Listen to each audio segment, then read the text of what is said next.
Ako duyan. Yung sinasabi ko mga kaboss, pwede tayong maglagay ng duyan dito. Pagka nasa labas yung mga kambing, syempre wawalisan muna natin mga pupo para hindi mabaho. Pero yan habang nagpapastol tayo dito, napakasarap. Habang nagpapastol tayo dito, pwede tayong magduyan-duyan dito habang nanonood tayo ng movie, habang may ginagawa tayo, di ba?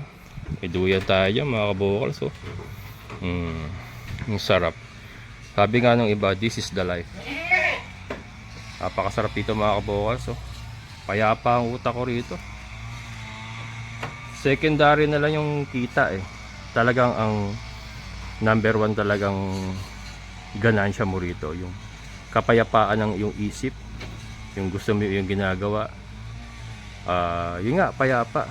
Stress free mga kabokals. Stress free.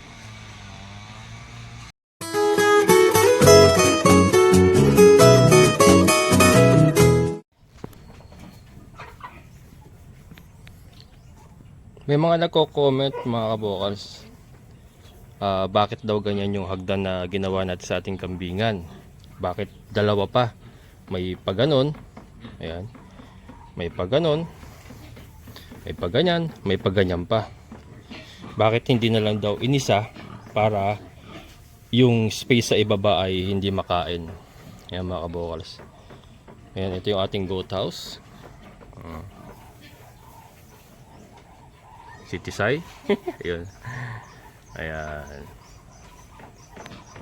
Ayan mga kabukas, ngayon ipapakita ko bakit ba ganyan ang design natin ng ating kambingan. Ayan.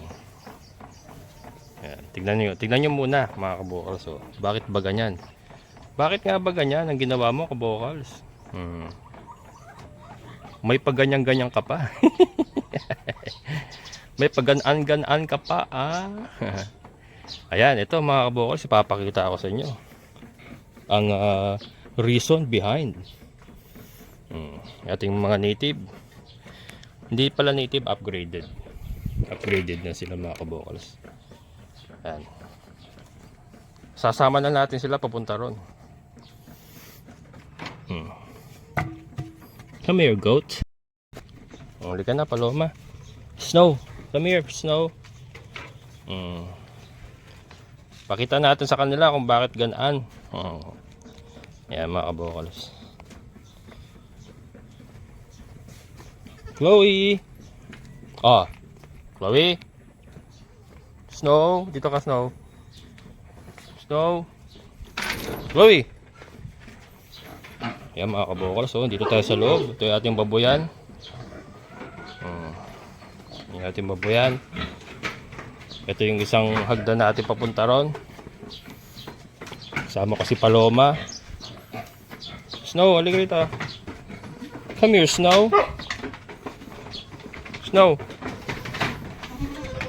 Ito. Dali. Snow. Hindi pa marunong. Ayan, and then may isa pa tayong hagdan. Then ito yung ating main goat house. Ayan mga kabukals, si Dagol. Dagol! Ito yung ating main goat house. Ayan. Kasi Snow nawala na. Sunod na lang yan. Ayan. Bababa tayo. Ano ba ang nasa dako pa roon? Bakit ba may gate dito? May gate tayo dito mga kabukals. Ito yung ating mga Muscovy duck. Yung ating mga Tikal Brown. Yan. And then ito, lote ni Sir June na ayos na. Nabakuran ng mga kabukals. Nakita niyo ba yan? Can you see it? And then bakit pa tayo may pintuan dito? Yan. Tara, let's go. Let's open the close.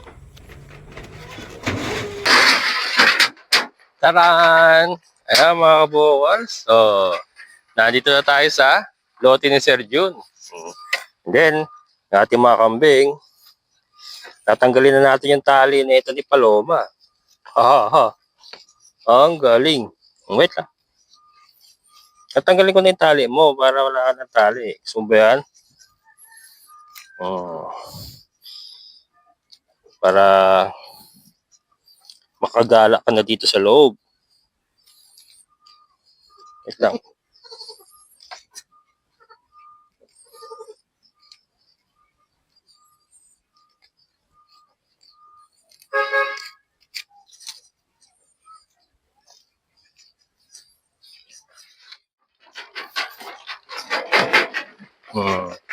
Ayan, yung sila Tisay. Bambi, come here, Bambi. Yun. Okay, so alright. Wala nang tali. Tapon na natin tali na yan.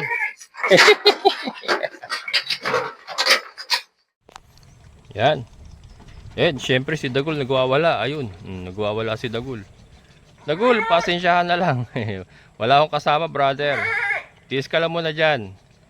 Ayan, so hindi nga natin mailalabas to si Dagul kasi wala tayong katuwang. Wala tayong kasama maglalabas sa kanya. Kailangan kasi dalawa. At sobra niyang lakas saka agresibo. Pero yan, at least yung ating mga babae ay makagagala dito sa lote ni Sir Jun. Yan, sir, oh. Nabakuran na, sir, oh. Ang ganda ng pagkakabano talaga nila, ano, Kuya Greg. Ganun, lapat na lapat. Oh, di ba? Ganun ng pagkaka... Iba talaga pagka yung craft mo. Craft kasi nila yan, eh. Talagang, ano yun, eh. Yan ang gawa nila dito talaga, eh. At ayan, umaambo na naman. Ang panahon ngayon, mga kabokal, silang araw na ganito, ulan-bon. Pero hindi naman lumalakas, ganyan lang. Yan, so ngayon po yung alas 10. Ito ko, pinalabas ko lang muna sandali. Pero mamaya alas 12, ibabalik na uli natin. Pero yung native siguro, kasi naglagay ako ng silungan nila dito. Yung native, pwede nang iwanan na lang muna dito. Uwi kasi ako, mga kabokals, uwi ako sa San Jose. Alam niyo na si Mader, kailangan nating asikasuhin pa rin doon. Ito, pagka lumakas ang ulan, sisilong naman yung native. Kaya lang yung dalawa natin na upgraded, si Tisay at si Bambi, kailangan niya iakyat natin mamaya bago tayo umalis. Kasi, ano yan eh, medyo maselan nga. Grabe si Dagol, mga kabokals. Grabe si Dagol. Ito, ilibot ko lang muna kayo sa lote ni Sir Jun. Ito nga, nabakuran na yung paligid, mga kabokals. Ang ganda ng pagkakabana to. Talagang ano, pulido ang pagkakagawa nila.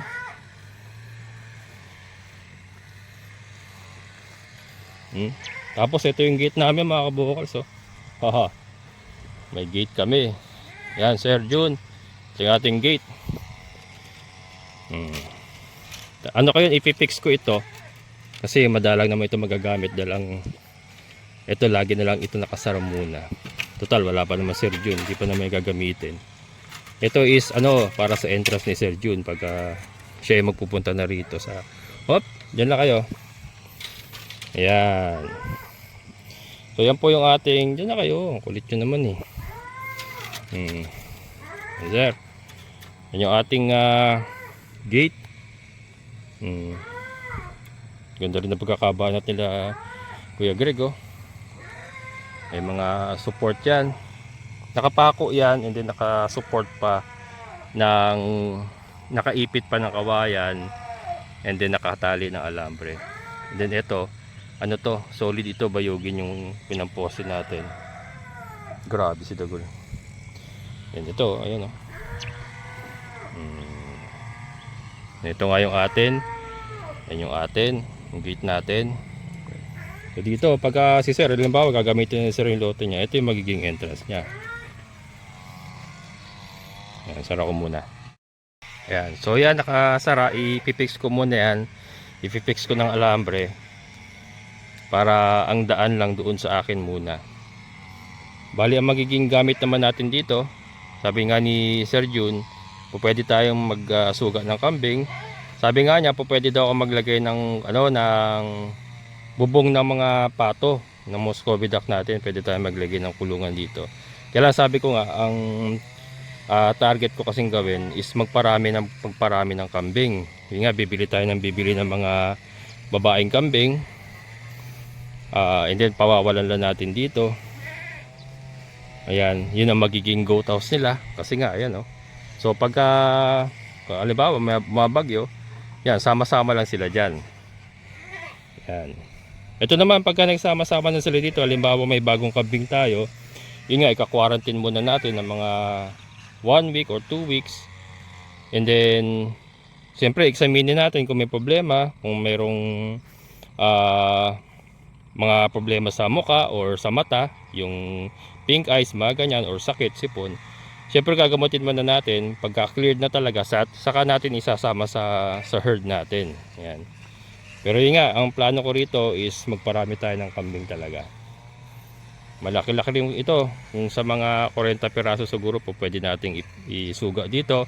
And then pagka let's say ano na, pudpud na yung damo, pagpapahingahin lang natin ng mga ilang linggo, kulong muna sila sa kate. Ganun po ang ating plano dito. And then si Dagul, lagi lang bukas yung pinto ni Dagul. Yan. Para pag kami maglalandi, katulad ng ginawa natin nakaraan, pinapapasok. Inaalang natin pumasok si Tisay, saka si Bambi, sa kanyang kwarto. So si Dagol parang isang karinderyang bukas sa lahat ng gustong kumain. Yeah. Si Tisay, nangingibabaw sa laki yung dalawa nating inahin. Pero okay lang yan. Yan. So, ang mangyari nito mga kabokals, imbis na magbangko tayo, let's say may sobra tayong pera, imbis na magbangko ko, dito ko ibabangko. Yun ang aking game plan. Ibabangko ko sa mga kambing. Yan. Bibili tayo ng mga babae pagka may excess tayong pera or may pambili tayo. Ayan. So imbis na magbangko tayo, magbabangko tayo sa kambing. Yung isa rin pong ano yun, para sa akin maganda rin pong investment, kasi yun nga ang kambing, lalo na ang native, yan, kung ganito meron silang pasture, ay hindi po masyadong mahirap mag-alaga. Siguro pag kinapos magsasakati lang, and then yun nga, papahingahin lang natin tong area, yung mga ilang linggo lang yan, meron na naman. Mas madali po silang dadami sa ganitong sistema ngayon natin. Hindi katulad dati, talagang limited space tayo sa old area, naka-confine lang sila, kaya nahihirapan akong paramihin sila. Pero ngayon, very positive ako, hayaan lang natin sila dito, nakasuga lang, and then pag umuulan, ipapasok lang natin sila. Susuplementohan natin sila ng vitamins, molasses, darak sa mais. Pero yung kanilang main na pagkain is manggagaling na rito sa kanilang pasture area. And yun nga, pag may maglalandi, si Dagul ay laging open for service. Ayan si Dagul mga kabokals. Mamaya akit tayo ron, doon tayo mag-ending. Pero ayan, ayan Sir Jun.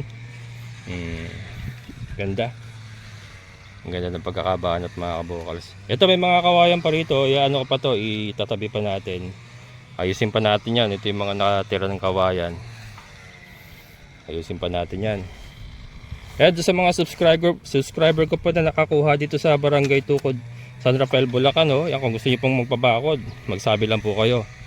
At meron po tayong magagaling na magbako dito, sila Alfred at sila Kuya Greg. Nakita niyo naman, oh. Ang ganda ng pagkakabanat nila.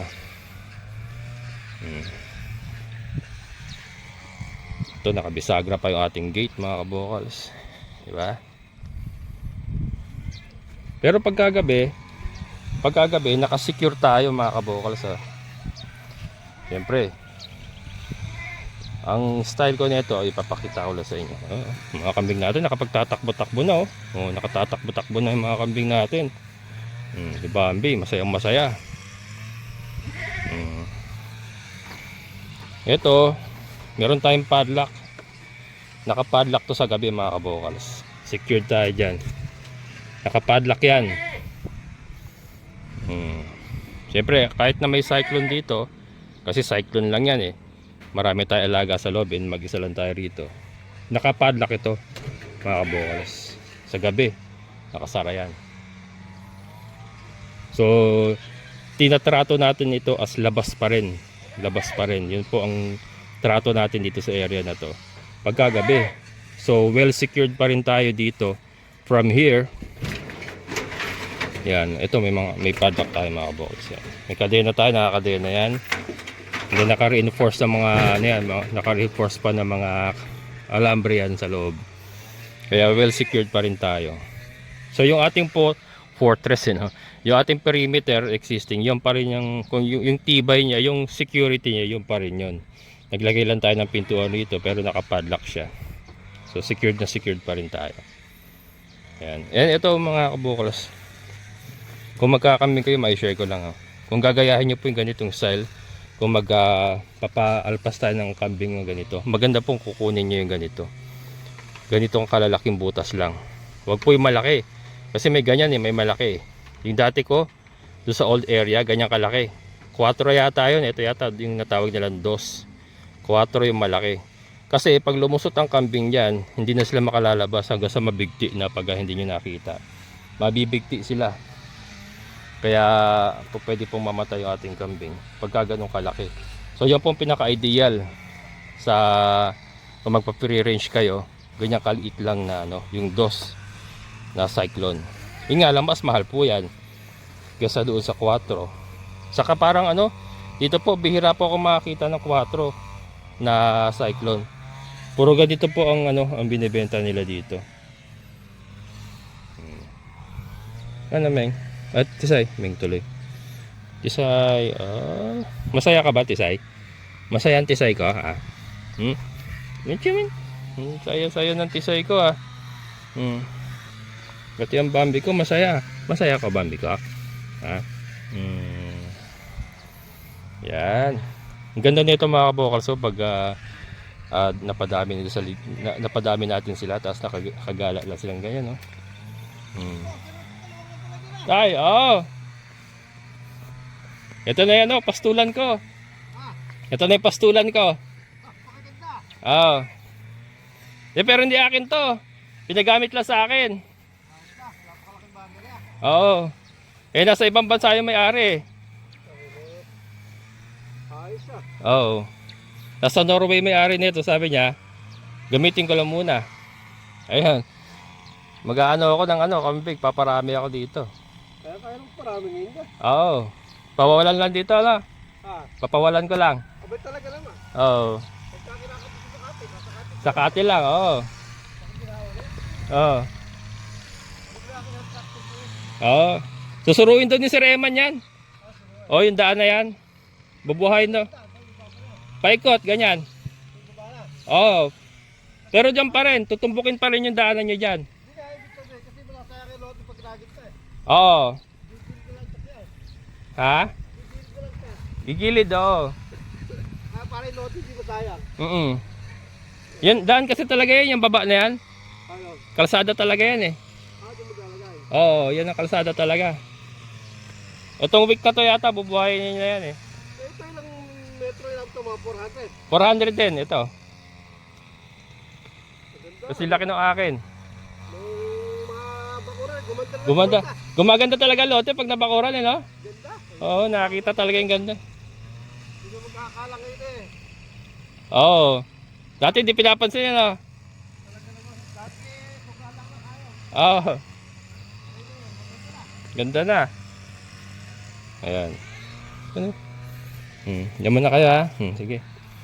Enjoy your field. Parang enjoy your meal, enjoy your field. Ayan, umaraw ka. Yan ang kailangan ko. Ayan mga kabukols. Akit naman tayo. Akit naman tayo dito kay Dagul. At ako'y alas 10 pasado na siguro. Uuwi pa ako. Yan yung purpose niya mga kabukal. So yan ang purpose niya. Kaya meron tayong hagdan dito para makaakyat tayo mula dun sa kabilang lote. And then makabababa tayo ron sa kabila. Yan. Diba? Then ito na yung ating kulungan napakaluwang mga kabukal. So diba? Kaya makapagpaparami na talaga tayo ng kambing. Siyempre nandito yung hari. Ano Brad? Sesya ka na Brad hindi ka makalalabas. Kukuha na lang kita daw ng saging mamaya Gusto mo ba daw ng saging? Salbahe ka kasi, bahay-bahay ka Bahay-bahay ka, nanunuwag ka Kung di ka sana nanunuwag, Nilalabas kita ng walang problema. Ah, yeah, bye-bye. Bye-bye. Dala ikaw. Kumain ka naman ng darak sa mais.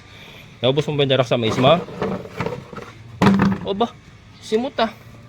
Galing ah. Ayan mga kabukal. So pinagdadarak sa mais muna natin sila bago natin sila pinalalabas. Yung native natin, sanay na rin kumain ng darak sa mais. Ayan, nakakain na rin siya ng darak sa mais mga kabukal. Yan, ito overlooking talaga tayo rito mga kabukal. So, can you see the look? Ito yung bubong natin baboyan. Naka-level tayo. Level tayo sa bubong natin baboyan mga kabukal. So, bibili pa ako duyan.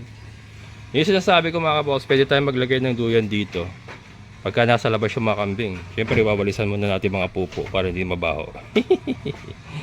Pero yan habang nagpapastol tayo dito, napakasarap. Habang nagpapastol tayo dito, pwede tayong magduyan-duyan dito habang nanonood tayo ng movie, habang may ginagawa tayo, di ba? May duyan tayo mga kabukal. So, ang sarap. Sabi nga ng iba, this is the life. Napakasarap dito mga kabukal. So, kaya pa ang utak ko rito. Secondary na lang yung kita eh. Talagang ang number one talagang ganansya mo rito. Yung kapayapaan ng yung isip. Yung gusto mo yung ginagawa. Yun nga, payapa. Stress free mga kabukals. Stress free. At nagpapasalamat ako at narating natin ito. Siyempre dahil na rin po sa mga taong tumulong sa atin, mga nagmamahal sa atin, naniniwala sa atin. Sabi nga nila, everything happens for a reason. Yan, kung kayo po ay nakasubaybay, nag-umpisa po itong lahat dahil po yung aking landlord dito sa ating old area ay tatambakan na nga po yung kanilang lote na aking inuupahan. Tatambakan niya, patataasin niya. Kaya no choice ako kundi maghanap ng aking malilipatan.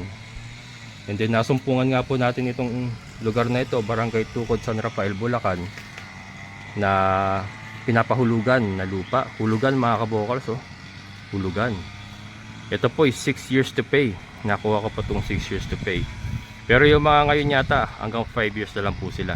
Wala na po yung 6 years. So doon po sa nagtatanong, ito pong lote ko di po yan, kay Sir Jun yan. Ito yung akin, 400 square meter, magkasing laki kami, ganun din. 2,500 per square meter mga kabokals. Itong ating area. Dito natin tignan, kasi ganito rin naman. Nung wala pa mga nakatayo, ganyan din naman itsura niyan, nung aking lote. 2,500 per square meter. So kumuha tayo ng 4 na lote, ganyan kalaki. Ganyan din kalaki kay Sir Jun. Si tatay naglilinis ng kanyang palayan, magtatanim uli siya. Yan, hindi na po kasama yan dito yung nililinis na yan. Yan sa kanila talaga yan. Pati yun yung tinutraktora ni tatay kanina yung kausap ko. Yan. Yan sa kanila talagang yan, taniman. Sa kanilang lupa talaga. Ayan, sa mga nagdanais ayan, meron pa po tayo rito mga available. And then ayan po, may bagong bubuksan po dyan. 8 hectares po. Kasama po nito, isa lang po may-ari. 8 hectares. Yan, PM lang po sa Kabokals Farmer FB page. Kung gusto nyo pong magpa-reserve ng maaga. Yan, kabubukas pa lang. Hindi pa nga nalilinis, lilinisin pa po yan. Makita nyo marami pang mga puno, mga damo. Yan, pero yan. Open na rin po yan for sale. For sale na rin po. Subdivided farm lots na rin po yan. Yun. Ayos. Ayan mga kabokos, napakalaking area para sa ating mga kambing.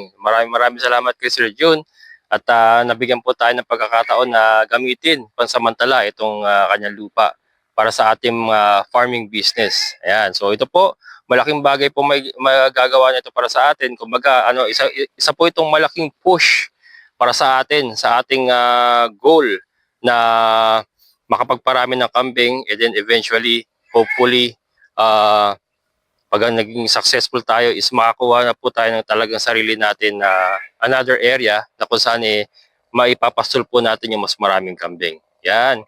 So yan, maraming salamat uli, Sir June. Yan, and then eto na. Natapos na po yung bakod ng inyong lote. Yan yung ating mga kambing.